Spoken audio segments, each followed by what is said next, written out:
எனக்கு அருமையானவர்களே, கடந்த வாரம் தானியேலினுடைய ஜெய வாழ்வை குறித்து ஆண்டவருடைய செய்தியை உங்களோடு கூட நான் பகிர்ந்து கொண்டேன். குறிப்பாக தானியேலின் புஸ்தகம் 6வது அதிகாரம் 28வது வசனத்திலிருந்து ஆண்டவருடைய செய்தியை நான் உங்களோடு கூட பகிர்ந்து கொண்டேன். தரியுவின் ராஜ்யபார காலத்திலும் பெர்சியனாகிய கோரேசினுடைய ராஜ்யபார காலத்திலும் தானியேலின் காரியம் ஜெயமாயிருந்தது. தானியேலின் காரியம் ஜெயமாயிருந்தது என்று வாசிக்கிற அந்த சாட்சியினுடைய மேன்மை என்னவென்றால், ஏறக்குறைய 90 வயதை நெருங்கி கொண்டிருந்த ஒரு தேவ மனிதனுடைய சாட்சி.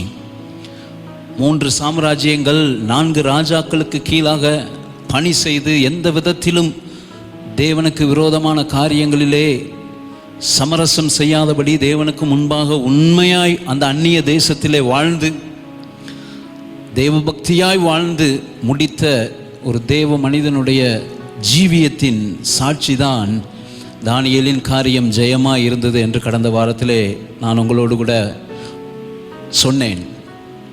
எனக்கு அருமையானவர்களே, தானியேலின் காரியம் ஜெயமாய் இருந்தது என்கிற இந்த நிலைக்கு இந்த மனிதன் வருவதற்கு அவர் எதிர்கொண்ட காரியங்கள் அநேகம், போராட்டங்கள் அநேகம், அவர் சந்தித்த கஷ்டமான சூழ்நிலைகள் அதிகம். அதைகளெல்லாம் கடந்து வந்துதான் இப்படிப்பட்ட ஒரு சாட்சியை பெற்றார் என்பதற்கு தானியேலின் புஸ்தகம் 6வது அதிகாரத்திலே அவர் சந்தித்த ஓர் போராட்டத்தை நான் சுருக்கமாக கடந்த நாட்களிலே உங்களோடு கூட பகிர்ந்து கொண்டேன். எப்படிப்பட்ட கடினமான சூழ்நிலைகளை அந்த மனிதன் கடந்து வந்தார் என்பதற்கு 6வது அதிகாரம் ஒரு நல்ல உதாரணம் என்பதை நான் கடந்த வாரத்தில் உங்களோடு கூட பகிர்ந்து கொண்டேன். இந்த நாளிலும் அதனுடைய தொடர்ச்சியாகவே ஆண்டவருடைய வார்த்தையை நான் உங்களோடு கூட பகிர்ந்து கொள்ள வாஞ்சிக்கிறேன். எனக்கு அருமையானவர்களே, இப்படிப்பட்ட ஒரு ஜெய வாழ்வை வாழ்ந்ததற்கு அல்லது இப்படிப்பட்ட ஒரு ஜெய வாழ்க்கை தானியேல் வாழ்ந்ததற்கான ஒரு ரகசியம் அவருடைய ஜெப வாழ்வு. தானியேலினுடைய ஜெய ஜீவியத்தினுடைய ரகசியம் அவருடைய ஜெப ஜீவியம் என்று சொல்லுவேன். எனக்கு அருமையானவர்களே, ஜெபிக்கிறவர்கள் ஜெயம் பெறுவார்கள். ஜெபிக்கிறவர்கள் ஜெயம் பெறுவார்கள். தானியேல் ஜெபிக்கிற ஒரு தேவ மனிதராய் இருந்தார்.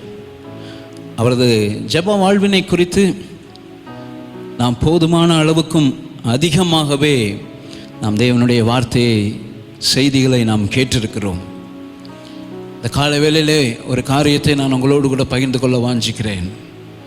ஜெபம் என்பது நாம் ஏதோ அதை குறித்து அதிகமாய் கேட்பதற்காக மாத்திரமல்ல, அல்லது ஜெபம் என்பதை குறித்து நாம் தொடர்ந்தேர்ச்சியாய் கற்றுக்கொள்வதற்காக மாத்திரமல்ல. ஜெபம் என்பது நடைமுறைப்படுத்தப்பட வேண்டியது. ஜெபம் என்பது அபியாசப்படுத்தப்பட வேண்டியது. Prayer must be practised. நம்முடைய வாழ்க்கையிலே ஜெபம் என்பது செய்யப்பட வேண்டிய ஒன்று, செய்யப்பட வேண்டிய ஒன்று. எனக்கு அன்பான திருச்சபையாரே, திருச்சபை மக்களே, சபை கூடி வருகிற நாட்களிலேயே ஜெபத்தை குறித்த ஒரு ஜாக்கிரதை இல்லாமல் வாழ்ந்தவர்கள் உண்டு. தங்களுடைய அனுதின வாழ்க்கையிலே தேவனை தேடுகிற அந்த ஜாக்கிரதை இல்லாத நாட்கள் அநேகம் உண்டு. இன்றைக்கு சபை கூடி வருதல் உலக அளவிலே தடுக்கப்பட்டிருக்கிற இந்த நிலைமையிலே என்னை கேட்டுக்கொண்டிருக்கிற ஒவ்வொரு தேவனுடைய பிள்ளைகளுக்கும் நான் சொல்லுவேன், ஜெபியுங்கள், ஜெபியுங்கள். இவைகளெல்லாம் வேதனைகளுக்கு ஆரம்பம் என்று சொல்லப்படக்கூடிய ஒரு இடத்திலே இன்றைக்கு நாம் வந்து நிற்கிறோமோ என்று என்ன தோன்றுகிறது? உலகத்தில் நடக்கிற காரியங்களை எல்லாம் நாம் பார்க்கும்போது அப்படிப்பட்ட ஒரு இடத்திலே நாம் வந்து நிற்கிறோமோ என்று என்ன தோன்றுகிறது? இனி வரப்போகிற காலங்களும் ஆண்டவர் நமக்கு காலங்களை நமக்கு சாதகமாக்கி கொடுத்தால் ஸ்தோத்திரம். அப்படி இல்லாத பட்சத்திலே இனி வரப்போகிற காலங்கள் இன்னும் கடுமையாக மாறுமேயானால், எனக்கு அருமையானவர்களே, என்ன செய்வோம்? இயேசு சொல்லுகிறார், இனி சம்பவிக்கிற போகிற இவைகளுக்கெல்லாம் தப்பி அவருக்கு முன்பாக, இயேசு கிறிஸ்துவுக்கு முன்பாக நிற்க பாத்திரவான்களாக எண்ணப்படுவதற்கு அவருக்கு முன்பாக நிற்க பாத்திரவான்களாக எண்ணப்படுவதற்கு எப்பொழுதாவது அல்ல, எப்பொழுதும் விழித்திருந்து ஜெபம் பண்ணுங்கள். எப்பொழுதும் விழித்திருந்து ஜெபம் பண்ணுங்கள். எப்பொழுதும் விழித்திருந்து ஜெபம் பண்ணுங்கள். அப்படி என்றால் அதனுடைய அர்த்தம் என்ன? நம்மையும் அறிந்தோ அறியாமலோ நம்முடைய சரீரத்திலே 24 மணி நேரமும் 7 நாட்களும் தொடர்ந்தேர்ச்சியாய் எப்பொழுதும் இடைவிடாமல் நடந்து கொண்டிருக்கிற ஒரு காரியம் என்ன? சுவாசம். சுவாசம். அதே போல ஜெபம் நம்முடைய ஜீவியத்தின் சுவாசமாய் மாற வேண்டும், உயிர் துடிப்பாய் மாற வேண்டும். எப்பொழுதும் ஜெப சிந்தை, எதை செய்தாலும் ஜெப சிந்தை. அப்படிப்பட்ட வாழ்க்கைக்கு அர்ப்பணிப்போம். அப்படிப்பட்ட வாழ்க்கைக்கு அர்ப்பணிப்போம். ஜெபமே என் ஜீவனே, ஜெபமே என் சுவாசமே, ஜெபமே என் ஜீவனே, ஜெபமே என் சுவாசமே. மீண்டும் சொல்லுவோமா? ஜெபமே என் ஜீவனே, ஜெபமே என் சுவாசமே. இரவும் பகலும் ஜெபித்திடுவே, எழுப்புதலை நான் கண்டிடுவே. இரவும் பகலும் ஜெபித்திடுவே, எழுப்புதலை நான் கண்டிடுவே.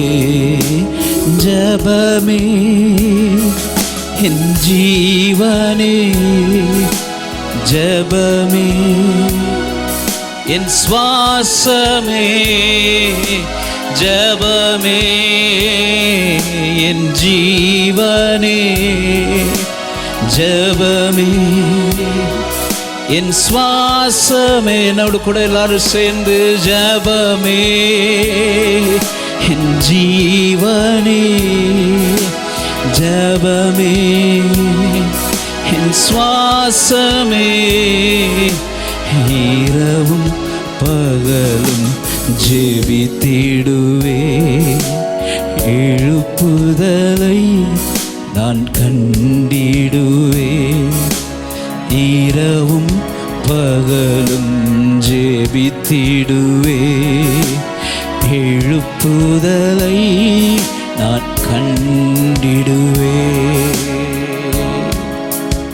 ஜெபம் நமது ஜீவனாய் மாறட்டும், நம்முடைய சுவாசம் போல் மாறட்டும்.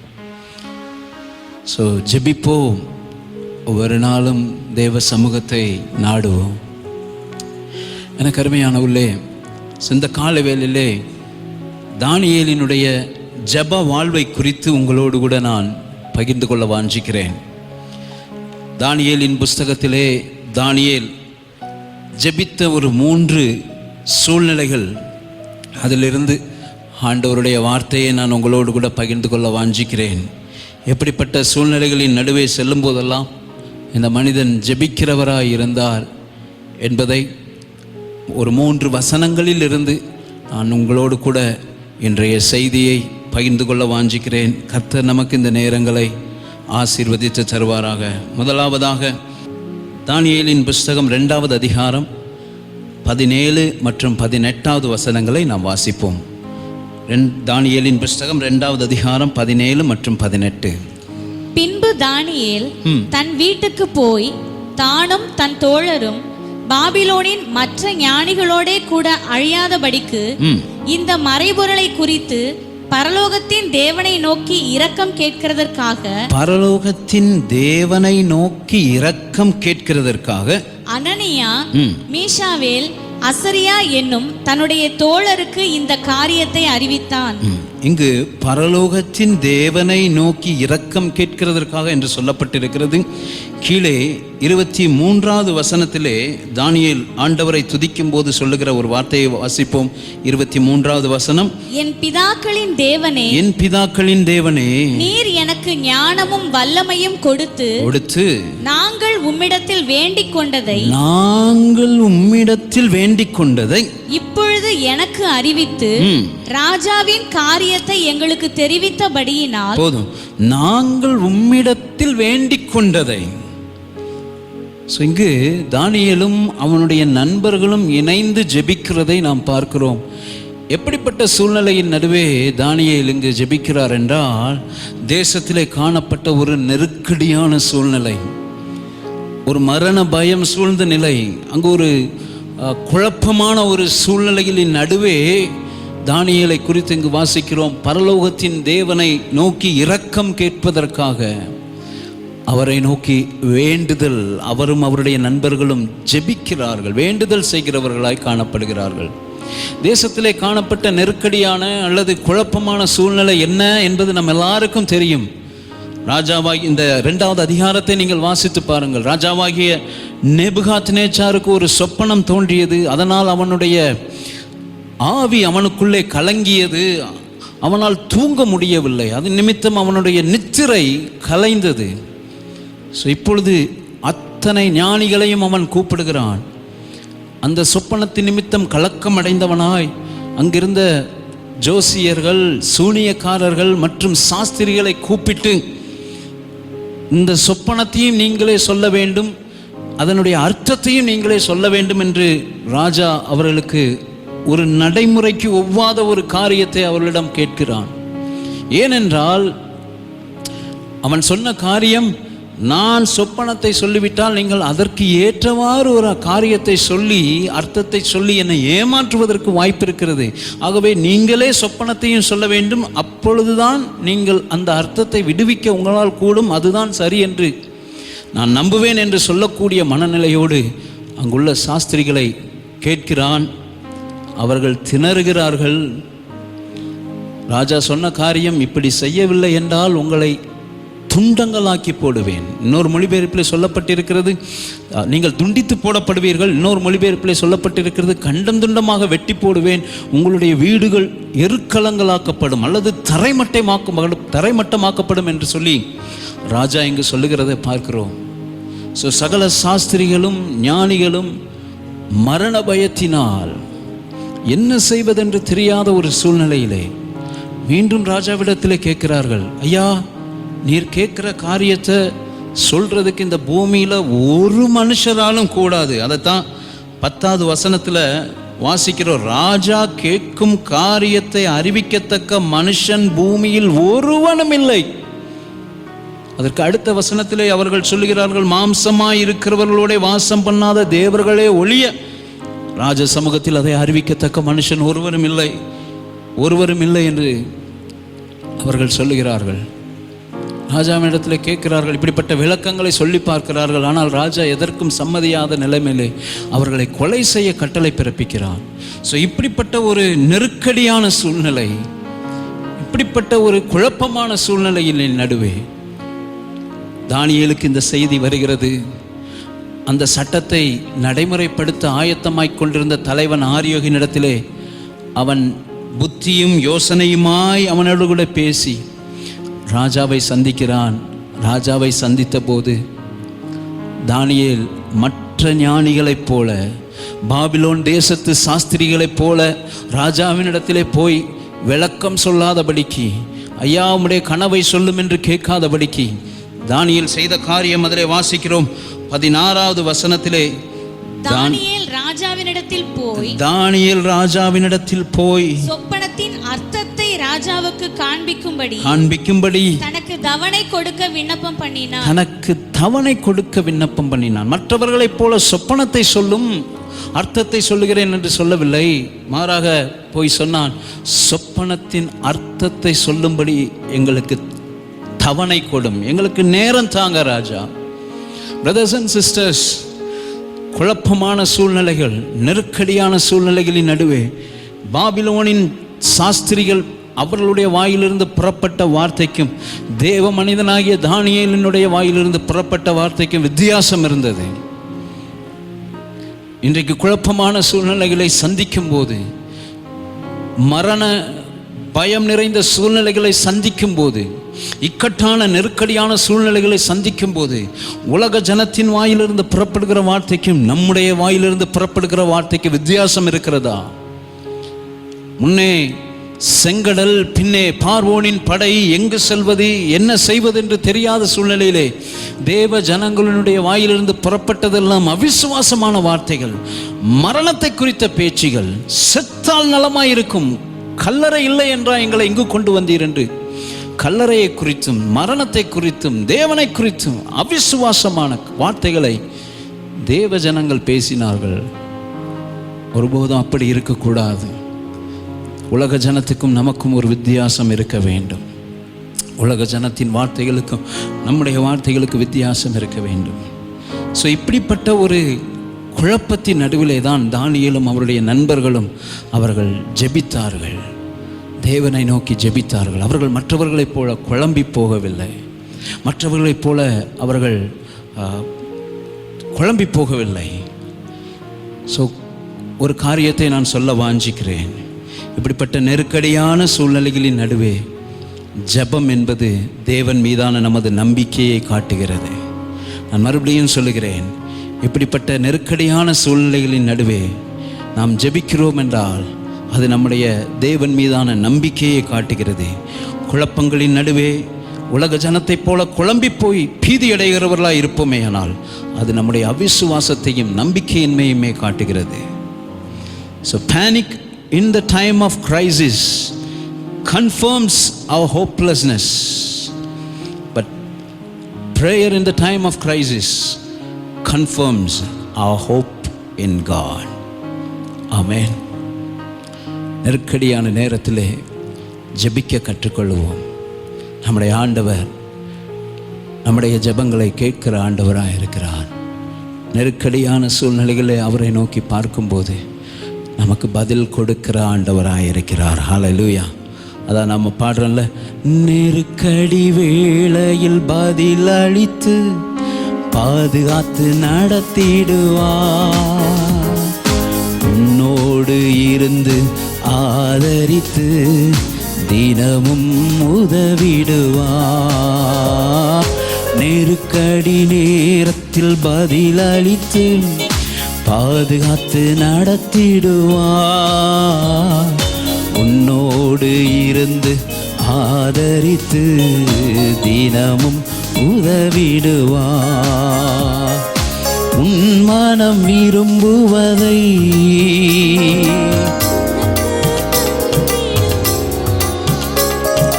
உன் மனம் விரும்புவதை உனக்கு தந்திடுவார். உனது திட்டங்கள் எல்லாம்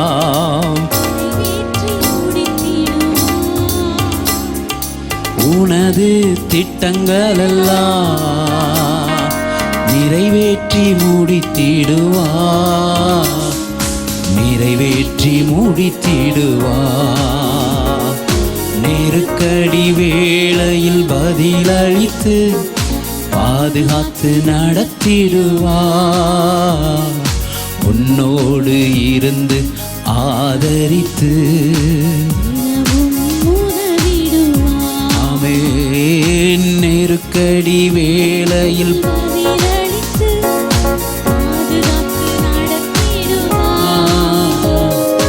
உன்னோடு இருந்து ஆதரித்து தினமும் உதவிடு. ஹல்லேலூயா. நெருக்கடி வேளையிலே நமக்கு பதிலளிக்கிற ஆண்டவராக இருக்கிறார். ஸோ வாழ்க்கையின் நெருக்கமான சூழ்நிலைகளின் நடுவே கடந்து செல்லுகிறவர்களாக இருப்பீர்களானால் நான் உங்களுக்கு சொல்லுகிறேன், ஜெபம் பண்ணுங்கள், ஜெபம் பண்ணுங்கள். குழம்ப வேண்டியதில்லை. மற்ற மனிதர்களைப் போல நாம் சோர்ந்து போக வேண்டிய அவசியமில்லை. தானியேல் தேசத்தில் இப்படிப்பட்ட சூழ்நிலை காணப்பட்ட போது அவனும் அவனுடைய நண்பர்களுமாக இணைந்து அங்கே ஜெபிக்கிறதை நாம் பார்க்கிறோம். ஸோ இந்த இடத்துல ஒரு முக்கியமான காரியத்தை நான் சொல்ல வாஞ்சிக்கிறேன். ஜெபிக்கிற தானியேலும் சரி, அவனுடைய நண்பர்களும் சரி, எப்படிப்பட்டவர்கள்? இதுதான் ரொம்ப முக்கியமான காரியம், நான் சொல்ல விரும்புகிற காரியம். ஜெபிக்கிற தானியேலும் சரி, அவருடைய நண்பர்களும் சரி, அவர்கள் எப்படிப்பட்டவர்கள்? வாசிப்போம். 1வது அதிகாரம், தானியேல் 1வது அதிகாரம் 10வது வசனத்தை நாம் வாசிக்க கேட்போம். பிரதானிகளின் தலைவன் தானியேலை நோக்கி 20வது வசனம் 20 ஞானத்துக்கும் புத்திக்கும் அடுத்த எந்த விஷயத்தில் ராஜா அவர்களை கேட்டு விசாரித்தானோ அதிலே தன் ராஜ்யம் எங்கும் உள்ள சகல சாஸ்திரிகளிலும் ஜோசியரிலும் அவர்களை 10 மடங்கு சமர்த்தராக கண்டான். ஜெபிக்கிற தானியேலும் அவனுடைய நண்பர்களும் எப்படிப்பட்டவர்கள்? பாபிலோன் தேசத்தில் உள்ள சகல சாஸ்திரிகளிலும் ஞானிகளிலும் 10 மடங்கு சமர்த்தர்கள். 10 மடங்கு சமர்த்தர்கள். அவர்கள்தான் இப்பொழுது என்ன செய்கிறார்கள்? தேவனுக்கு முன்பாக இரக்கம் கேட்பதற்காக அவரை நோக்கி ஜெபிக்கிறார்கள். அப்படி என்றால் இதிலிருந்து நாம் கற்றுக்கொள்ளுகிற காரியம் என்ன? மற்றவர்களை காட்டிலும் 10 மடங்கு சமர்த்தர்கள். மற்ற எல்லாரை காட்டிலும் ஞானத்திலும் புத்தியிலும் 10 மடங்கு சமர்த்தர்கள் ஜெபிக்கிறார்கள் என்றால் அவர்கள் தங்கள் ஞானத்தையும் தங்கள் புத்தியையும் சார்ந்து நிற்கவில்லை. அப்படிப்பட்ட குழப்பமான சூழ்நிலைகளின் நடுவே தங்கள் ஞானத்தை தங்கள் புத்தியை சார்ந்து நிற்கவில்லை. அவர்கள் தேவனை சார்ந்து நின்றார்கள். Prayer is dependence on God. ஜெபம் என்பது தேவனை சார்ந்து நிற்பது. தங்கள் ஞானம் தங்கள் அறிவு அதை சார்ந்து நிற்கவில்லை. எனக்கு அருமையானவர்களே, ஆண்டவர் உங்களை எந்த பொசிஷனில் வச்சிருந்தாலும் சரி, அரசாங்கத்துறையோ தனியார் துறையோ எந்த பொசிஷனில் வச்சிருந்தாலும் சரி, ஒரு நேரம் வரும் உங்களுடைய ஞானம் உங்களுடைய அறிவு அவைகளெல்லாம் ஒரு அளவுக்கு தான், அதுக்கு ஒரு எல்லை உண்டு. அதற்கு மேலே அவரே நமக்கு ஞானத்தை கொடுக்கிற ஆண்டவராக இருக்கிறார். எந்த கல்வி காரியங்களும் எந்த புத்தகங்களும் கொடுக்க முடியாத ஞானத்தை கொடுக்கிற ஆண்டவர் அவர். ஸோ எனக்கு அருமையான தேவனுடைய பிள்ளைகளே, இவர்கள் தேவனை சார்ந்து நின்றார்கள். இன்றைக்கு நாம் செய்கிற தவறு என்ன? நம்முடைய குழப்பமான அல்லது இக்கட்டான சூழ்நிலைகளிலே அல்லது வாழ்வின் முக்கியமான முடிவெடுக்க வேண்டிய சூழ்நிலைகளின் நடுவே நாம் கடந்து போகிற நேரத்திலே ஜெபத்தை மாத்திரம் தவிர்த்து விட்டு நம்முடைய சுய பலத்தையும் நம்முடைய பண பலத்தையும் நம்முடைய மாம்சீக பலத்தையும் சார்ந்து நின்று விடுகிறோம். அநேக நேரங்களில் நாம் செய்கிற தவறு. ஒருபோதும் அப்படி செய்யாதீர்கள். ஆண்டவர் உங்களை ஆசீர்வதித்திருக்கிறாரா? ஸ்தோத்திரம். எந்த நிலைமையிலும் தேவனை சார்ந்து வாழ கற்றுக்கொள்ளுங்கள். தேவனையே சார்ந்து வாழ கற்றுக்கொள்ளுங்கள். ஆபிரகாம் தன்னுடைய மகனுக்கு பெண் பார்க்க வேண்டும் என்று சொல்லி எலியேசரை அனுப்பின போது அவனை சும்மா அனுப்பவில்லை. அவன் கையில் அவனோடு கூட 10 ஒட்டகங்கள், வெள்ளி உடைமைகள், பொன்னுடைமைகள் மற்றும் உச்சிதமான காரியங்கள் இவைகளெல்லாம் கொடுத்துதான் பெண் பார்க்க அனுப்புகிறார். எலியேசர் சென்ற மனிதன் ஒட்டகங்கள், வெள்ளி உடைமை, பொன்னுடைமை மற்றும் உயர்ந்த வஸ்திரங்கள் இவைகளெல்லாம் வைத்துக்கொண்டு இவைகளுக்கு ஏற்ற ஒரு மணப்பெண் என்று இவைகளை சார்ந்து பெண்ணை தேடவில்லை. இன்னைக்கு நம்முடைய வாழ்க்கையில் செய்கிற காரியங்கள் அதானே, நம்முடைய வசதிக்கு ஏற்ற தகுதிக்கு ஏற்ற. ஆனால் எலியேசர் அப்படி செய்யலை. என் எஜமானுடைய வசதி, என் எஜமானுடைய தகுதிக்கு ஏற்ற ஒரு மணப்பெண் வேண்டும் என்று அவன் பெண் தேடவில்லை. அவன் செய்ததெல்லாம், ஆண்டவரே, உம்முடைய ஊழியக்காரனாகிய ஈசாக்குக்கு நீர் நியமித்த ஒரு பெண்ணை நான் அடையாளம் காண எனக்கு அனுக்கிரகம் செய்யும் ஆண்டவரே என்று ஜெபித்தான். அவன் தேவனை சார்ந்து நின்றானே ஒழிய எஜமான் கொடுத்த காரியங்களை சார்ந்து நிற்கவில்லை. கொஞ்சம் யோசிச்சு பார்ப்போம், இதை நடைமுறையில் யோசிச்சு பார்ப்போம். இன்னைக்கு அப்படிப்பட்ட சூழ்நிலைகள் நமக்கு தரும்னா நம்ம எப்படி செய்வோம்? எலியேசர் ஜெபித்தான். ஆண்டவர் பதில் கொடுத்தார். எனக்கு அருமையான உள்ளே, இந்த கால வேளையிலே ஒரு காரியத்தை நான் உங்களோடு கூட சொல்ல வாஞ்சிக்கிறேன். தேவனுடைய வல்லமையை உங்களுடைய வாழ்க்கையிலே விளங்க பண்ணுவதை மட்டுப்படுத்துகிற எந்த காரியத்திற்கும் நீங்கள் ஒத்துப்போய் விடாதீர்கள் அல்லது செய்யாதீர்கள். தேவனுடைய வல்லமை விளங்குவதற்கு ஏதுவான காரியங்களை தடை செய்கிற அல்லது அதை தடுக்கிற எந்த காரியத்தையும் உங்களுடைய வாழ்க்கையில செய்து விடாதீர்கள். ஏனென்றால் என் ஆண்டவருடைய வார்த்தையிலே அற்புதமான வாக்குத்தத்தம், தம்மை பற்றிய உத்தம இருதயத்தோடு இருக்கிறவர்களுக்கு தம்முடைய வல்லமையை விளங்க பண்ணும்படி தேவனுடைய கண்கள் பூமி எங்கும் உலாவுகிறது. ஆனால் அதுக்கப்புறம் தீர்க்கதரிசி சொன்ன காரியம், இந்த விஷயத்தில் நீர் புத்தி இல்லாதவராயிருந்தீர், மதி இல்லாதவராயிருந்தீர். ஏன், என்ன நடந்தது? ஆசா ஆரம்பம் நல்லா இருந்தது.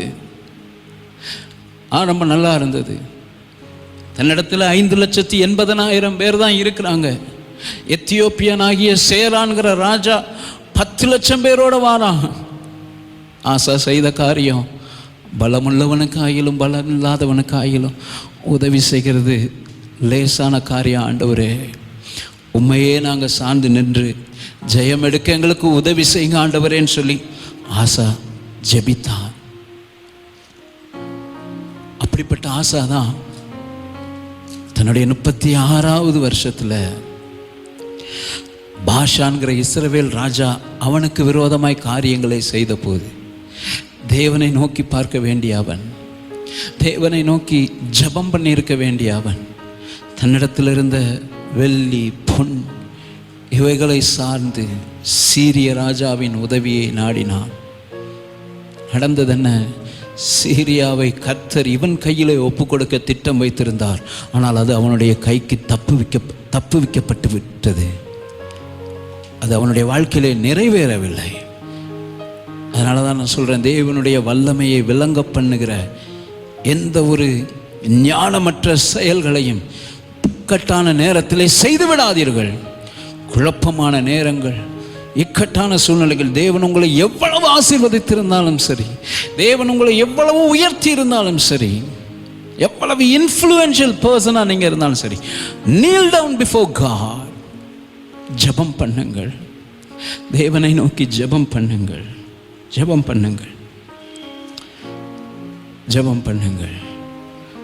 நடந்தது என்ன?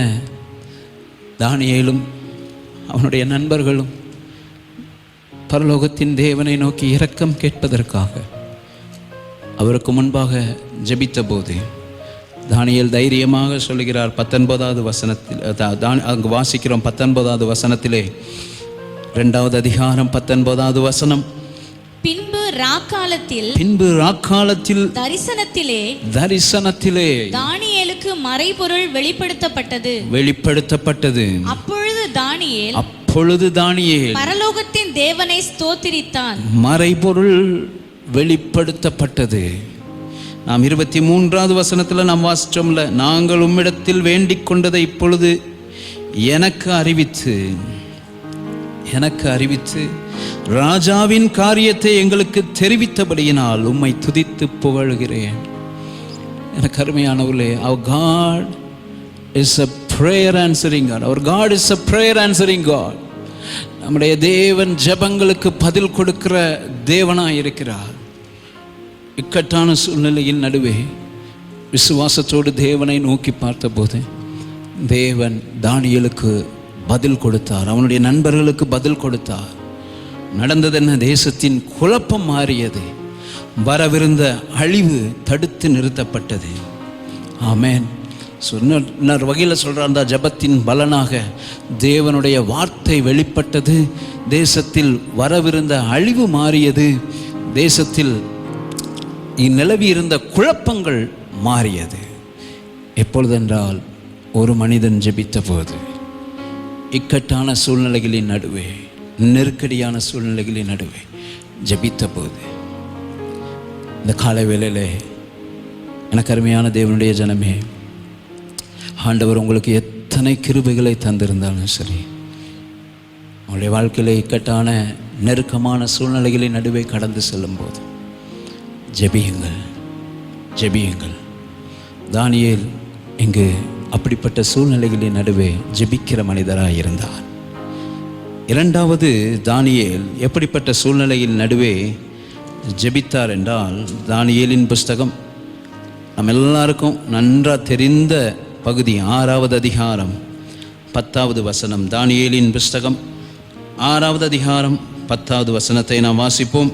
தானியேலோ வென்றால் அந்த பத்திரத்துக்கு கையெழுத்து வைக்கப்பட்டதென்று அறிந்த போதிலும் தன் வீட்டுக்குள்ளே போய் தன் மேல் அறையிலே எருசலேமுக்கு நேராக பலகணிகள் திறந்திருக்க அங்கே தான் முன் செய்து வந்தபடியே தினம் 3 வேளையும் தன் தேவனுக்கு முன்பாக முழங்கார்படியிட்டு ஜெபம் பண்ணி ஸ்தோத்திரம் செலுத்தினான். இங்கு இந்த 6வது அதிகாரம் நம்ம எல்லாருக்கும் நன்றாக தெரிந்த ஒரு வேத பகுதி. நாம் அதிகமாக ஆண்டவருடைய வார்த்தையை நாம் கேட்டிருக்கிறோம், இதிலிருந்து அதிகமாக ஆண்டவருடைய வார்த்தையை நாம் தியானித்திருக்கிறோம். இதிலிருந்து சுருக்கமாக சில காரியங்களை நான் உங்களோடு கூட பகிர்ந்து கொள்ள வாஞ்சிக்கிறேன். 30 நாள் அளவும் ஒருவரும் விண்ணப்பம் பண்ணக்கூடாது அல்லது ஜெபம் பண்ணக்கூடாது என்கிற ஒரு சூழ்நிலை இங்கு காணப்பட்டது. அப்படி ஜெபம் பண்ணினால் அவர்கள் உயிரோடே கூட சிங்கத்தின் கபியிலே போடப்படுவார்கள். அப்படிப்பட்ட ஒரு சட்டம் இயற்றப்பட்டு தேசத்திலே அது நடைமுறைப்படுத்தப்பட்ட நிலைமையிலே தான் தானியேலை குறித்து நாம் இங்கு வாசிக்கிறோம். தன் தேவனுக்கு முன்பாக முழங்கார்படியிட்டு ஜெபம் பண்ணி ஸ்தோத்திரம் செலுத்தினான். எனக்கு அருமையானவர்களே, தானியேலினுடைய உயர்வை விரும்பாதவர்கள், அவனுடைய மேன்மையை விரும்பாதவர்கள் செய்த காரியத்தின் விளைவு இந்த சட்டம். ஜெபம் பண்ணக்கூடாது என்கிற ஒரு சட்டம் தேசம் முழுவதும் அது பிரகடனப்படுத்தப்பட்டது. கடந்த வாரத்திலே நான் சொன்னது போல இந்த சட்டம் அங்கே எத்தனையோ தேவ ஜனங்கள் இருந்தாலும், எவ்வளவோ ஆண்டவருடைய பிள்ளைகள் இருந்தாலும், இந்த சட்டம் பாதித்தது ஒரு மனிதனை மாத்திரமே. தானியேல் ஒருவனை மாத்திரமே இந்த சட்டம் பாதித்தது. அங்கு இஸ்ரவேலர் அநேகர் இருந்தார்கள், ஆனால் அந்த சிங்கக்கபிலே தூக்கி போடப்பட்ட மனிதன் ஒருவன் மாத்திரமே. இன்னொரு வகையில் இதை சொல்லுவேன் என்றால், அப்படிப்பட்ட சட்டம் இயற்றப்பட்ட அந்த நாட்களின் நடுவே without compromise and with courage, சமரசம் செய்யாமல் தைரியமாக தேவனுக்கென்று நின்ற மனிதன் தானியேல் மாத்திரமே.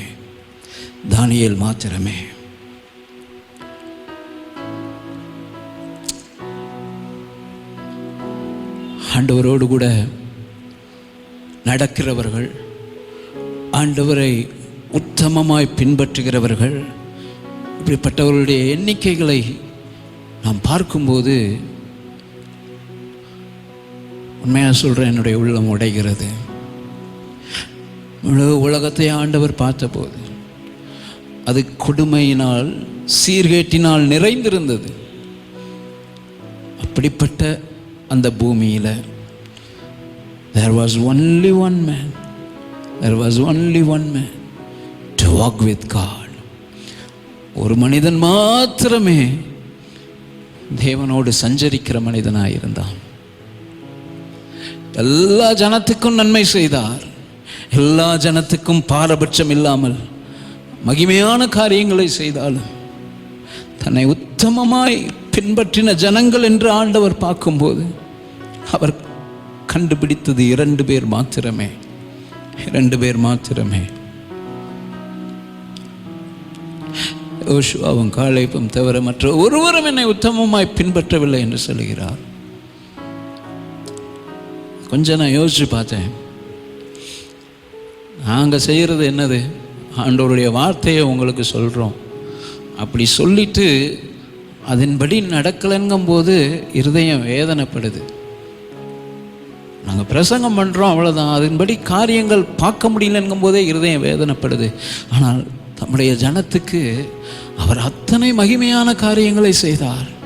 எகிப்தின் பிடியிலிருந்து அவர்களை விடுவித்து அற்புதங்கள் அடையாளங்களை செய்து ஜனத்தை அற்புதமாய் போஷித்து, ஐயோ எத்தனை மகிமையான காரியங்களை செய்து வந்து அவர் பார்த்தபோது 2 பேர் மாத்திரமே தன்னை உத்தமமாய் பின்பற்றினார்கள் என்று. அந்த கருமையான தேவனுடைய ஜனங்களை, சில வேளைகளிலே இப்படிப்பட்ட காரியங்களை பார்க்கும்போது வேதத்திலே ஒருவர் இருவர் என்றே நாம் பார்க்கிறோம். இங்கும் பாபிலோனிலே எத்தனையோ தேவனுடைய ஜனங்கள் இருந்த போதிலும் இந்த சட்டம் பாதித்தது தானியேலை மாத்திரமே. தானியேலை மாத்திரமே. இந்த இடத்துல ஒரு காரியத்தை நான் உங்களுக்கு சொல்ல வாஞ்சிக்கிறேன். இன்னைக்கு நம்முடைய வாழ்க்கையில் இப்படிப்பட்ட ஒரு ஆபத்தான அல்லது இப்படிப்பட்ட சூழ்நிலைகளுக்கு ஒப்பாக நம்ம கடந்து போகும்போது, நம்முடைய குடும்பமாக இருக்கலாம், சமுதாயமாக இருக்கலாம், இப்படிப்பட்ட நேரங்களில் தேவனுக்கு முன்பாக தேவனுக்காக தைரியமாக நிற்பதற்கு பலன் இல்லாதவர்களாக போவதற்கு காரணம் என்ன தெரியுமா? தேவனுக்கு முன்பாக முழங்கால் நிற்காததினாலேயே, தேவனுக்கு முன்பாக முழங்காலில் நிற்காததினாலேயே அநேக நேரங்களிலே நாம் என்ன செய்கிறோம்? அவருக்காக நிற்க தைரியம் இல்லாமல் போய்விடுகிறோம். Brothers and sisters, he who kneels before God can stand before anyone. He who kneels before God can stand before anyone. தேவனுக்கு முன்பாக முழங்காலில் நிற்கிற மனிதன் மாத்திரமே எவருக்கும் முன்பாக நிற்க தைரியம் உள்ளவனாக இருப்பான், அல்லது எவருக்கும் முன்பாக நிற்பான். இன்னொரு வகையிலே நான் சொல்லுவேன் என்றால், தேவனுக்கு முன்பாக நிற்கிறவனே தேவனுக்காக நிற்கிறவனாக இருப்பான். தேவனுக்கு முன்பாக முழங்காலில் நிற்கிறவன் எந்த மனிதருக்கு முன்பாக தைரியமாக நிற்பான்? தேவனுக்கு முன்பாக நிற்கிற மனிதனே தேவனுக்காக தேசத்திலே தைரியமாக நிற்பான். இன்றைக்கு நாம் தேவனுக்காக நிற்க முடியாததுக்கு காரணம் நம்முடைய ஜெபக்குறைவு. தைரியம் இழந்தவர்களாக இருப்பதற்கு காரணம் நம்முடைய ஜெபக்குறைவு. நம்முடைய காம்ப்ரமைஸுக்கும் நம்முடைய கோழைத்தனங்களுக்கும் காரணம் நம்முடைய ஜெபக்குறைவு என்று சொல்லுவேன். நம்முடைய ஜெபக்குறைவு என்று சொல்லுவேன். ஹல்லேலூயா. இப்படிப்பட்ட சூழ்நிலை தேவனுக்காக தைரியமாய், without compromise and with great courage ஆண்டவருக்காக நின்றான் தானியேல். அந்த சூழ்நிலைகளின் நடுவே தானியேல் ஜெபிக்கிற மனிதனாக இருந்தான். ஜெபிக்கிற மனிதனாக இருந்தான். இந்த கால வேளையிலே உங்களுக்கு முன்பாக ஒரு கேள்வியை நான் வைக்க விரும்புகிறேன். என்னை கேட்டுக்கொண்டிருக்கிற தேவனுடைய பிள்ளைகளே, நமக்கு முன்பாக இந்த கேள்வியை நான் வைக்க விரும்புகிறேன். இப்படிப்பட்ட வாழ்வின் கடினமான சூழ்நிலைகளின் நடுவே நீங்களும் நானும் தேவனுக்காக நிற்கிறவர்கள் என்பதை நம்மோடு பணி செய்கிறவர்கள், நம்முடைய குடும்பத்தார், நம்முடைய உற்றார் உறவினர்கள் பார்க்கிறார்களா? மறுபடியும் நான் சொல்லுகிறேன், நாம் தேவனுக்காக நிற்கிறவர்கள் என்பதை நமது வாழ்விலே மற்றவர்கள் பார்க்கிறார்களா? தானியேலினுடைய வாழ்க்கையிலே மற்றவர்கள் பார்த்தார்கள். அவனோடு பணி செய்தவர்கள் பார்த்தார்கள். வேத விஷயத்துக்கு அடுத்த காரியத்திலே தானியேல் காம்ப்ரமைஸ் பண்ணாத மனிதன். காம்ப்ரமைஸ் பண்ணாத மனிதன் என்பதை அவனோடு பணி செய்து அவனுக்கு விரோதமாக திட்டம் தீட்டினவர்கள் பார்த்தார்கள். ராஜாவும் பார்த்தான். ராஜா சொன்ன காரியத்தை பாருங்க. அங்கு சாத்ராக், மேஷாக், ஆபேத்நேகோ நேபுகாத் நேச்சாரிடம் சொன்னார்கள், நாங்கள் ஆராதிக்கிற தேவன் எங்களை தப்புவிக்க வல்லவர் என்று. இங்கு தானியேல் அப்படிப்பட்ட வார்த்தைலாம் சொல்லலை. ஆனால் ராஜா சொல்ற வார்த்தையை கவனிச்சு பாருங்க. 6வது அதிகாரம் 16வது வசனத்தில் வாசிக்கிறோம். 6வது அதிகாரம் 16வது வசனம். அப்பொழுது ராஜா கட்டளையிட அவர்கள் தானியேலை கொண்டு வந்து அவனை சிங்கங்களின் கெபியிலே போட்டார்கள். சிங்கங்களின் கெபியிலே போட்டார்கள். ராஜா தானியேலை நோக்கி, நீ இடைவிடாமல் ஆராதிக்கிற உன் தேவன் உன்னை தப்புவிப்பார் என்றான். ஆமென். நீ இடைவிடாமல் ஆராதிக்கிற தேவன் உன்னை தப்புவிப்பார். ராஜா பார்த்தா தானியேல் இடைவிடாமல் ஆராதிக்கிற தேவன் நிச்சயம் அவனை தப்புவிப்பார் அப்படின்ட்டு. அதிகாலையிலையும் போய் அதைத்தான் கேட்கிறாரு. என்ன கேட்கிறாரு? 20வது வசனத்துல பாருங்க. ராஜா கெபியின் கிட்ட வந்தபோது சத்தமாய் தானியேலை கூப்பிட்டு, தானியேலே, ஜீவனுள்ள தேவனுடைய தாசனே. எத்தனை அருமையான வார்த்தையை பாருங்க. ஜீவனுள்ள தேவனுடைய தாசனே, நீ இடைவிடாமல் ஆராதிக்கிற உன் தேவன் உன்னை சிங்கங்களுக்கு தப்புவிக்க வல்லவராய் இருந்தாரா என்று தானியேலை கேட்டார். ஜீவனுள்ள தேவனுடைய தாசனே. அந்நிய ராஜா, விக்கிரகத்தை ஆராதிச்சவன் தானியேலுடைய விசுவாசத்தை பார்த்தாரு. தானியேலுடைய நம்பிக்கையை பார்த்தாரு. தேவனுக்காக நிற்கிற வைராக்கியத்தை பார்த்தாரு. இன்னைக்கு உங்களையும் என்னையும் குறித்து நம்ம சுற்றி நிற்கிறவங்க பார்ப்பாங்களா? நம்முடைய குடும்பம் பார்க்குமா? அதனால நான் சாட்சியாக சொல்கிறேன். அக்காவினுடைய பெயரை சொல்லியே சொல்கிறேன். திருவேங்கடத்தில் இருக்கிற நம்முடைய பேரின்பம் டீச்சர் அவர்கள் சொன்ன சாட்சி ஒரு அருமையான சாட்சி. என்ன சொன்னார்கள்? என்னுடைய உற்றார் உறவினர்களுக்கு எல்லாருக்கும் தெரியும், ஞாயிற்றுக்கிழமை எந்த ஃபங்க்ஷன் வச்சாலும் இந்த சகோதரி, என்னுடைய சகோதரி வரமாட்டாள், அந்த ஃபங்க்ஷனில் கலந்து கொள்ள மாட்டார்கள் என்று என்னுடைய உறவினர்கள் எல்லாருக்கும் தெரியும். ஏன்னா அவள்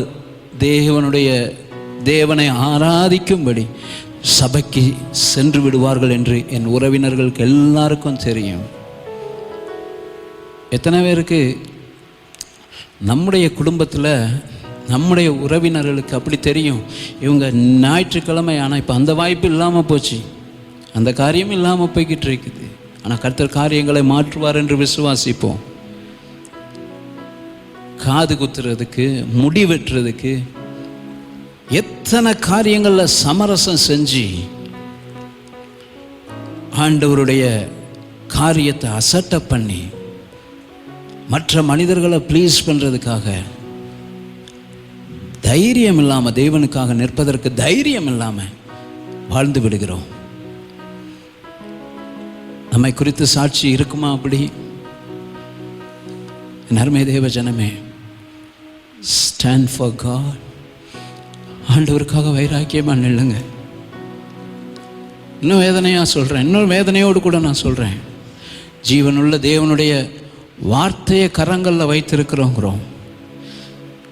இது எங்களுக்கு ஜீவன்கிறோம், எல்லாம் சொல்கிறதுலாம் நல்லா தான் இருக்குது. ஆனால் உலக ஜனம் பொய்யான ஜோசியத்துக்கும் ஜாதகமாக எழுதப்படுகிற பொய்யான வார்த்தைகளுக்கும் கொடுக்கிற நம்பிக்கை, மதிப்பு நம்ம தேவனுடைய வார்த்தைகளுக்கு கொடுக்கறது இல்லை. அந்த நம்பிக்கை, அந்த விசுவாசம், அந்த மதிப்பு தேவனுடைய வசனத்துக்கு இல்லைன்னு சொல்லுவேன். அந்நிய நுகத்தில் இணைக்கப்படக்கூடாதுன்னா அதெல்லாம் சர்வசாதாரணமாக எடுத்துக்கிறோம். Brothers and sisters, stand for God. ஆண்டவருக்காக நில்லுங்க பிரதர்ஸ் அண்ட் சிஸ்டர்ஸ். ஆண்டவருக்காக நில்லுங்க பிரதர்ஸ் அண்ட் சிஸ்டர்ஸ். உங்களை கைவிட மாட்டார். இயேசு தாங்குவார். அவர் நம்மை சுமப்பார். ஒருபோதும் நம்மை கைவிட மாட்டார். ஹல்லேலூயா. கைவிட மாட்டார், கைவிட மாட்டார். Stand for God. காம்ப்ரமைஸ் பண்ணாதீங்க, கோழைத்தனமாக இருக்காதீங்க. தேவனுக்காக நிற்க வேண்டிய இடத்துல தைரியமாக நில்லுங்க, தைரியமாக நில்லுங்க. ஸோ இப்படி தானியேல் ஆண்டவருக்காக தைரியமாக நின்ன போது நடந்தது என்ன? நல்லா கவனிங்க. இப்படி ஜெபிக்கக்கூடாதுன்ற சட்டம் இருந்தது. அந்த நேரத்தில் இந்த ஒரு மனிதன் மாத்திரம் ஜெபித்தார். நடந்தது என்ன? தேவன் இந்த மனிதனை நடத்தின பாதை எப்படிப்பட்டது? ஜெபிக்காதவர்கள் அன்றைக்கு இரவு எல்லாம் வீட்டில் சுகமாக தூங்கிக்கிட்டு இருந்தாங்க. ஆனால் ஜெபித்த மனிதன் ஒரு நாள் இரவு பயங்கரமான மிருகங்களோடு கூட செலவழிக்க வேண்டிய நிலை. ஆண்டவர் நடத்தின பாதை அது. தன்னுடைய தாசனை தேவன் நடத்தின பாதை. அன்னைக்கு வீட்டில் இருந்தவங்க நினச்சிருந்துருப்பாங்க, ஐயோ பாவம் தானியேல் நம்மளை மாதிரி ரகசியமாக ஜெபித்திருந்தா, நம்மளை மாதிரி ரகசியமாக அந்த காரியங்களை செஞ்சுருந்தா இந்த சூழ்நிலை அவருக்கு வந்திருக்காதேன்னு. அவங்கெல்லாம் நல்லா இருந்தாங்க. ஆனால் ஒரு இரவு முழுவதும் சிங்கங்களின் நடுவே அந்த நாற்றங்கள் நிறைந்த அந்த கெபியில் தானியேல் நிற்க வேண்டியது இருந்தது. தேசத்தில் கர்த்தரே தெய்வம், பாகால் தெய்வம் இல்லைங்கிறத நிரூபித்த எலியா தன்னுடைய ஜீவனையும் காத்து கொண்டு ஓட வேண்டிய நிலை. தேவன் நடத்தின பாதை. கர்த்தரே தெய்வம்னு நிரூபித்த மனிதன் தான். ஆனால் அவரும் சூறை செடிகளுக்கு கீழாகவும் குகைகளுக்குள்ளாகவும் தன்னுடைய ஜீவனை காத்து கொள்ளும்படி ஓட வேண்டிய நிலைமை அவருக்கும் நேர்ந்தது. பிரதர்ஸ் அண்ட் சிஸ்டர்ஸ், அநேக நேரங்களில் என்ன நினச்சிருப்பாங்க பாபிலோனில்? பைத்தியக்காரன், பாவம் தானியேல் எங்களை மாதிரி கொஞ்சம் அப்படி இப்படி அட்ஜஸ்ட் பண்ணி போயிருந்தா இந்த சூழ்நிலை அவருக்கு வந்திருக்குமா? அப்படி தான் தானியேலை நினச்சிருப்பாங்க.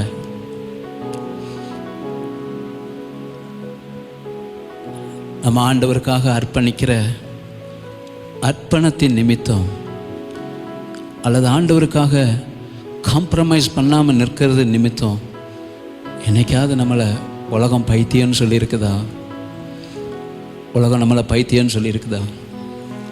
பவுல் சொல்கிறாரு, நாங்கள் கிறிஸ்துவின் நிமித்தம் பைத்தியக்காரர், நாங்கள் கிறிஸ்துவின் நிமித்தம் பைத்தியக்காரர். எனக்கு அருமையான தேவனுடைய பிள்ளைகளே, ஆங்கிலத்தில் மிக அழகாக இருக்குது. அவர் dedication to Christ makes us look like fools. நாங்கள் ஆண்டவருக்காக அர்ப்பணித்திருக்கிற அர்ப்பணம் எங்களை பைத்தியக்காரங்களை போல பார்க்க வைக்குது. மற்றவங்க எங்களை பைத்தியக்காரங்களை போல பார்க்குறாங்க. என்னைக்காவது நம்மளை பார்த்து உலகம் அப்படி சொல்லியிருக்குதா? பைத்தியம் அப்படின்னு. ஆமென். நான் கிறிஸ்துவுக்கு பைத்தியக்காரன், நீ யாருக்கு? வீண் பெருமை புகழ் ஆஸ்தி குப்பை என்று தள்ளிடு. துடைத்து போடும் அழுக்கை போல காணப்பட்டாலும் பின் வாழ்வுக்காக உலகை வெறுத்து ஒதுக்கி தள்ளிடு. நான் கிறிஸ்துவுக்கு பைத்தியக்காரன். பழைய பாடல், சகோதரர் ஜஸ்டின் பிரபாகர் எழுதின பாடல். எங்கள் அப்பா, எங்கள் சகோதரர் எல்லாரும் விரும்பி பாடுற ஒரு நல்ல பாடல். பிரதர்ஸ் அண்ட் சிஸ்டர்ஸ், இந்த உலகத்தில் ஞானவான்னு பேர் வாங்கிக்கிட்டு காம்ப்ரமைசராக வாழ்கிறத காட்டிலும் தேவனுக்கு பைத்தியன்னு சொல்லி அவருடைய பார்வையில் விலையேற பெற்றவனாய் வாழ்வது நல்லது. பாடுவோமா? நான் கிறிஸ்துவுக்கு பைத்தியக்காரன், நீ யாருக்கு? என் பெருமை புகழ் ஆஸ்தி குப்பை என்று தள்ளிடு. நீ துடைத்து போடும் அழுக்கை போல காணப்பட்டாலும் பின் வாழ்வுக்காக உலகை வெறுத்து ஒதுக்கி தள்ளிடு. நான் கிறிஸ்துவுக்கு பைத்தியக்காரன், நீ யாருக்கு? என்று தள்ளிடு. நீ துடைத்து போடும் அழுக்கை போல காணப்பட்டாலும் பின் வாழ்வுக்காக உலகை வெறுத்து ஒதுக்கி தள்ளிடு. கடவுள் பைத்தியம் என்று சொல்வது உலக ஞானத்திலும் மிகவும் அதிகமே. கடவுள் பைத்தியம் என்று சொல்வது உலக ஞானத்திலும் மிகவும் அதிகமே. சிலுவை உபதேசம் பைத்தியம் எனப்படும். மீட்கப்பட்டவர்க்கு அது தேவன். எனக்கு அருமையான தேவனுடைய ஜனமே, நம்மாழ்கிறது கடைசி நாட்களில் நிற்கிறோம். தேவனுடைய மனிதன் A.W. டோசர் தீர்க்க தரிசனமாக சொன்ன வார்த்தைகள் நிறைவேறி கொண்டிருக்கிற நாட்களில் வாழ்கிறோம். இந்த உலகத்தை மறுதலியாதபடிக்கு கிறிஸ்துவை ஏற்றுக்கொண்டு நாம் வாழ முடியும் என்று சொல்லுகிற ஒரு புதிய சந்ததி உருவாகும் என்று சொன்னார். அப்படிப்பட்ட காரியங்கள் நாட்களுக்குள்ள இன்னைக்கு வந்துக்கிட்டு இருக்கோம். உலகம் அப்படின்னா அதுக்கு புது புது விளக்கங்களை கொடுத்து ஜனத்தை இடறி போக பண்ணுகிற உபதேசங்கள் இன்னைக்கு பெருகிருச்சு. அப்படிப்பட்ட கொடிதான நாட்களில் வாழ்ந்துக்கிட்டு இருக்கிறோம். அருமை தேவ ஜனமே, நீ தேவனுக்கு பைத்தியம் என்று எண்ணப்பட்டாலும் பரவாயில்ல, stand for God without compromise. தைரியமா சமரசமின்றி தேவனுக்காக நின்று பார். கர்த்தர் நம்மை ஆசீர்வதிக்கிற ஆண்டவராக இருக்கிறார். சொல்லுங்க, ஆமாம், நான் ஆண்டவருக்காக பைத்தியம், நான் ஆண்டவருக்காக பைத்தியம். ஆமென். ஓ, கடவுள் பைத்தியம் என்று சொல்வது உலக ஞானத்திலும் மிகவும் அதிகமே. கடவுள் பைத்தியம் என்று சொல்வது உலக ஞானத்திலும் மிகவும் அதிகமே. சிலுவை உபதேசம் பைத்தியம் எனப்படும், அது தேவ பலனாகும். நான் கிறிஸ்துவுக்கு பைத்தியக்காரனி யாருக்கு? நீன் பெருமை புகழ் ஆஸ்தி குப்பை என்று தள்ளிடு. நீ துடைத்து போடும் அழுக்கை போல காணப்பட்டாலும் பின் வாழ்வுக்காக உலகை வெறுத்து ஒதுக்கி தாழ்வும் உயர்வுமே இயேசுவுக்காகவே வாழ்ந்து நானுமே இரத்த சாட்சியாகவே. இயேசுவுக்காகவே வாழ்ந்து நானுமே இரத்த சாட்சியாகவே. ஏழ்மை வந்திடினும் எதிர்ப்பு நேரிடினும் வாழ்வும் இயேசுவுக்கே, என் சாவும் இயேசுவுக்கே. நான் கிறிஸ்துவுக்கு பைத்தியக்காரனி யாருக்கு? பெருமை புகழ் ஆஸ்தி குப்பை என்று தள்ளிடு. நீ துடைத்து போடும் அழுக்கை போல காணப்பட்டாலும் வின் வாழ்வுக்காக உலகை வெறுத்து ஒதுக்கி தள்ளிடு. நான் கிறிஸ்துவுக்கு பைத்தியக்காரனி யாருக்கு? பெருமை புகழ் ஆஸ்தி குப்பை என்று தள்ளிடு. நீ துடைத்து போடும் அழுக்கை போல காணப்பட்டாலும் வாழ்வுக்காக உலகை வெறுத்து ஒதுக்கி தள்ளிடு. கிறிஸ்துவுக்கு பைத்தியம் சொல்ற டைட்டில் நமக்கு வரணும். வாஞ்சிங்க. ஆமென், ஹல்லேலூயா. அப்படிப்பட்ட ஒரு வாழ்க்கை வாழ்வோம். தேவன் இந்த மனிதன் அப்படிப்பட்ட பாதையில் தான் நடத்தினார். கைவிட்டாரா? தேவன் கைவிடலை. கர்த்தர் அவனை ஆசீர்வதித்து உயர்த்துகிறது நம்ம பார்க்குறோம். எனக்கு அருமையானவர்களே, அப்படிப்பட்ட பாடுகள் நம்ம இந்த ஆண்டவருக்காக இந்த பூமியில் நிற்கும் போது நமக்கு பர்சிக்யூஷனுங்கிறது இன்னெவிட்டபிள், தவிர்க்க முடியாதது. நமக்கு உபத்திரவங்கள் வரலாம், கஷ்டங்கள் வரலாம். ஆனால் ஒரு காரியத்தை நான் சொல்கிறேன், நம்முடைய ஆண்டவர் அவருடைய ஆலோசனையின்படி நம்மை நடத்தி முடிவிலே நம்மை மகிமையிலே சேர்த்துக்கொள்வார். நாம் பார்க்கிற இந்த காலத்து பாடுகள் இனி வரப்போகிற மகிமைக்கு அது ஒப்பிடத்தக்கவைகளே அல்ல. மகிமையான முடிவு நமக்கு உண்டு. ஆமென். ஸோ ஒரு மனிதன் இப்படிப்பட்ட சூழ்நிலையில் ஆபத்தான, தன்னுடைய உயிருக்கே ஆபத்தான ஒரு சூழ்நிலை என்ற நிலை வந்தபோது அவன் தேவனுக்கு முன்பாக முழங்காற்படியிட்டு ஜெபித்த போது, எந்த விஷயத்திலும் தேவனுக்கு அடுத்த காரியத்திலே சமரசம் செய்யாமல் தன்னுடைய ஜீவனுக்கும் ஆபத்து என்கிற நிலைமையிலே முழங்காற்படியிட்டு ஜெபித்த போது நடந்தது என்ன?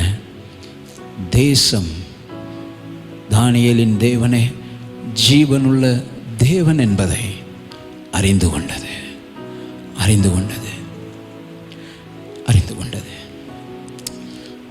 ஸோ வாழ்க்கையில் காம்ப்ரமைஸ் பண்ணாதபடி எந்த சூழ்நிலையிலையும் ஜெபிக்க கற்றுக்கொள்வோம். தேவனுக்கு முன்பாக முழங்காற்படி நிற்க கற்றுக்கொள்வோம்.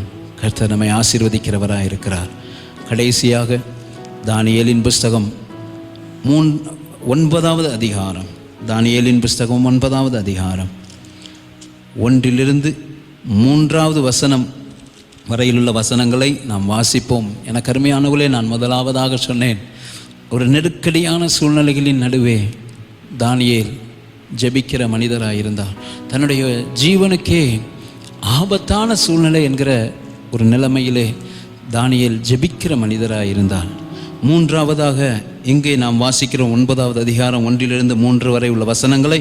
கல்தேயருடைய ராஜ்யத்தின் மேல் ராஜாவாக்கப்பட்ட மேதிய குலத்தானாகிய அகாஸ்வேருவின் புத்திரனான தரியு ராஜ்யபாரம் பண்ணுகிற 1ஆம் வருஷத்திலே தானியேலாகிய நான் எருசலேமின் பாழ்கடிப்புகள் நிறைவேறி தீர 70 வருஷம் செல்லும் என்று கர்த்தர் எரேமியா தீர்க்கதரிசியோடே சொல்லிய வருஷங்களின் தொகையை புஸ்தகங்களால் அறிந்து கொண்டேன்.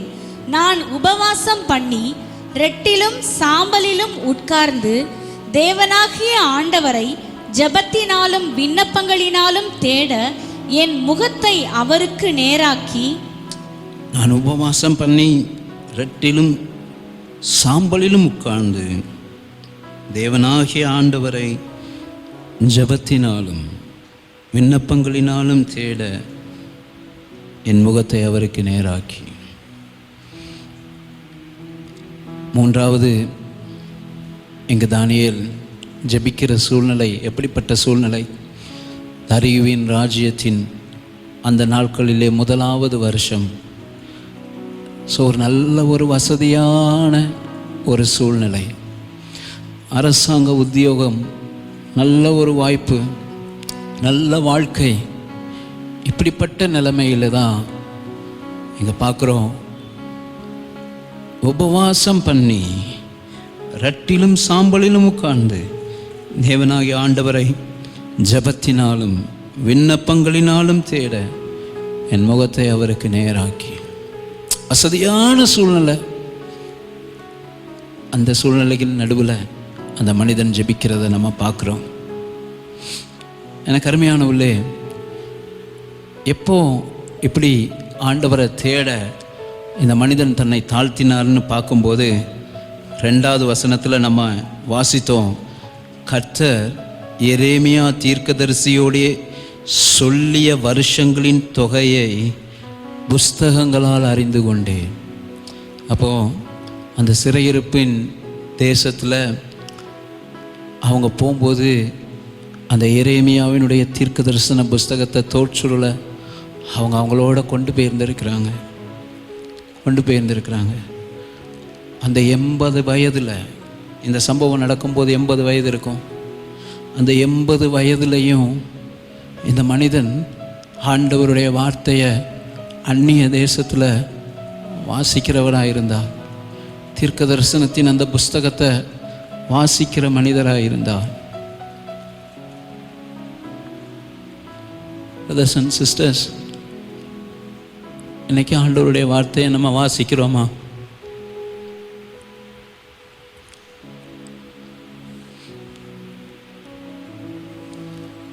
எண்பது வயது நிரம்பின தானியேல் தேவனுடைய வார்த்தையை வாசித்தான்.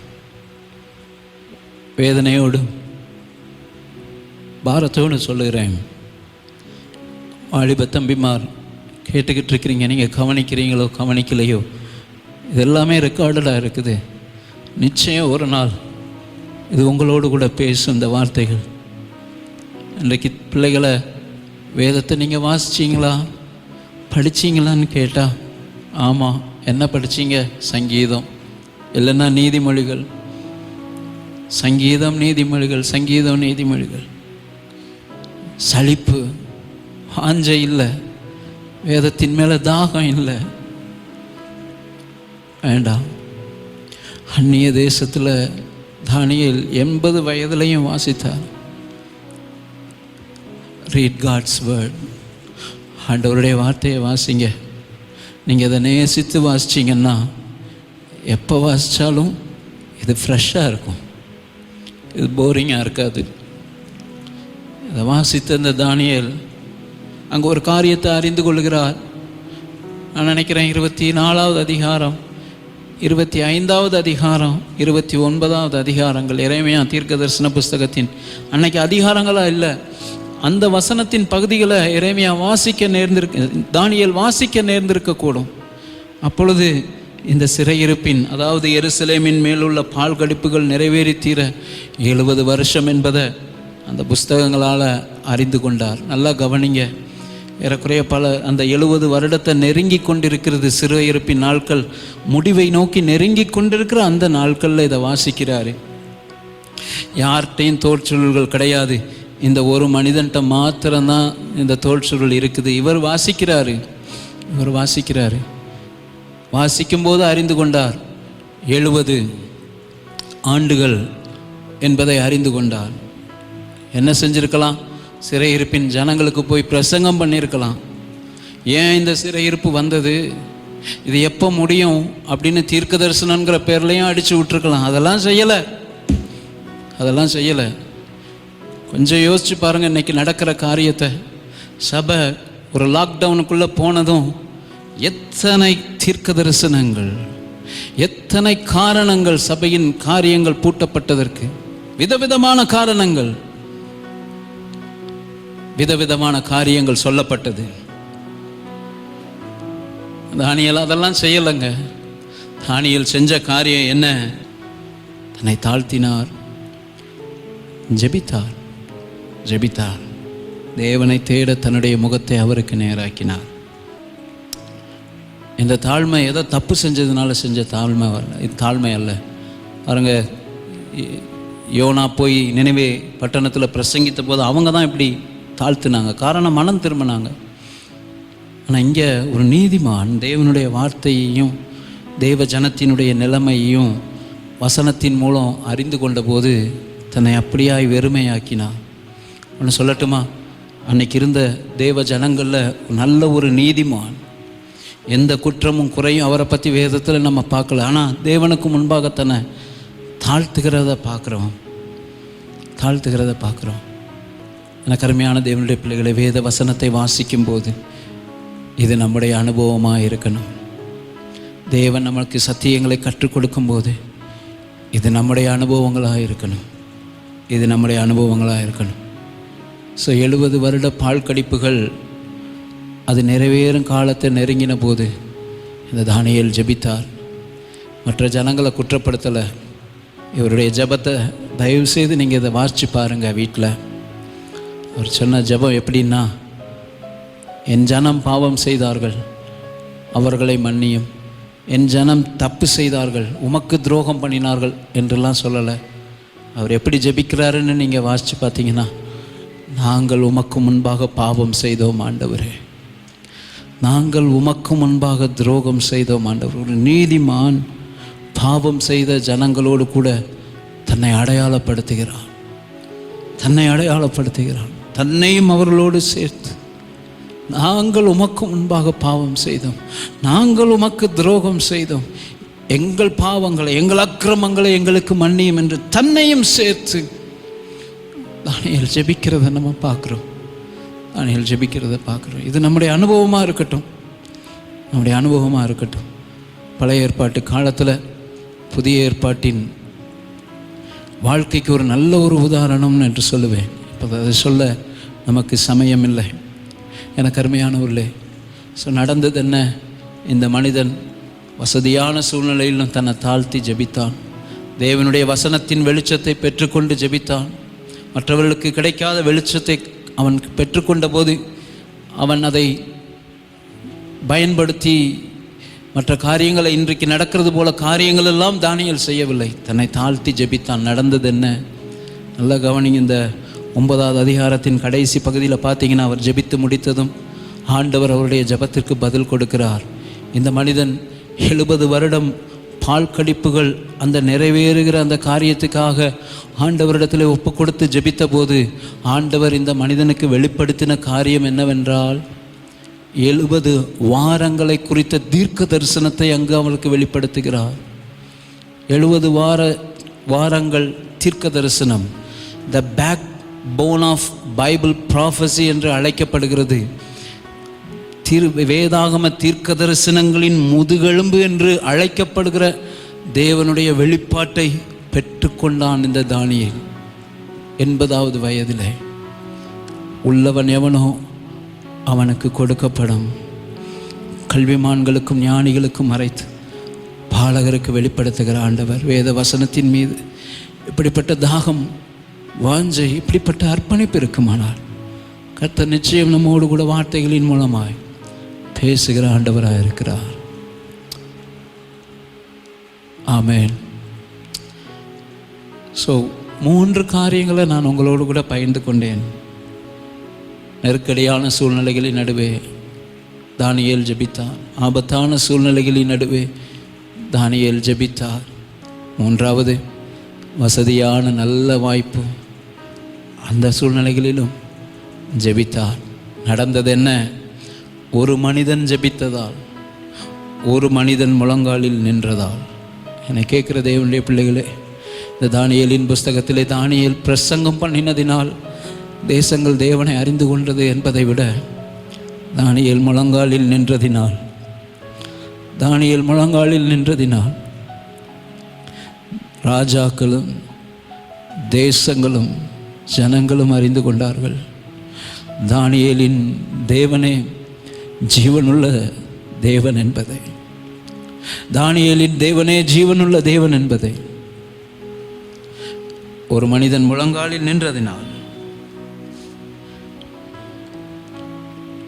அவனை சுற்றியிருந்த உலகம் அறிந்து கொண்டது. எனக்கு அருமையானவர்களே, நாமும் நம்முடைய வாழ்க்கையிலே முழங்காலிலே நிற்கிற கிறிஸ்தவர்களாய் இருப்போமே ஆகி, நம்மை கொண்டும் தேவன் இப்படிப்பட்ட காரியத்தை செய்கிறவராய் இருக்கிறார். இப்படி இந்த பாபிலோனிய கிறிஸ்தவம் நிறைந்த இந்த உலகத்திலே நம்மையும் ஜெயமுள்ள கிறிஸ்தவர்களாய் வாழ வைக்க தேவன் போதுமானவராய் இருக்கிறார். ஸோ வருகிற நாட்களிலே தேவன் இப்படிப்பட்ட தானியேல்களை நம்முடைய மத்தியிலே தேவன் எழுப்புவாராக. கர்த்தர் நம்மை அப்படியாய் ஒவ்வொருவரையும் ஆசீர்வதிப்பாராக. இருக்கிற இடங்களிலே கண்களை மூடி ஆண்டவரை நோக்கி பார்க்கலாம். ஜெபமே என் ஜீவனே, ஜெபமே என் சுவாசமே, ஜெபமே என் ஜீவனே, ஜெபமே என் சுவாசமே.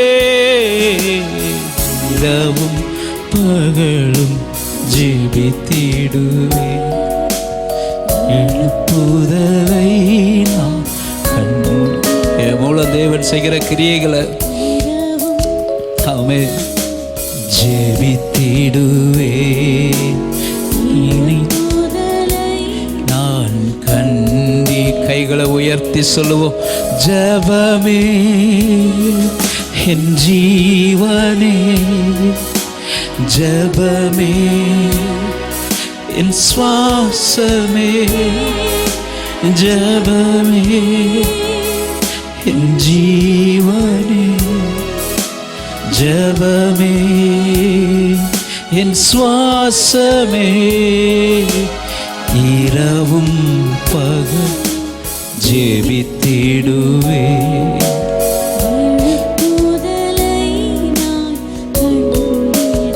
ஆமே. இரவும் பகலும்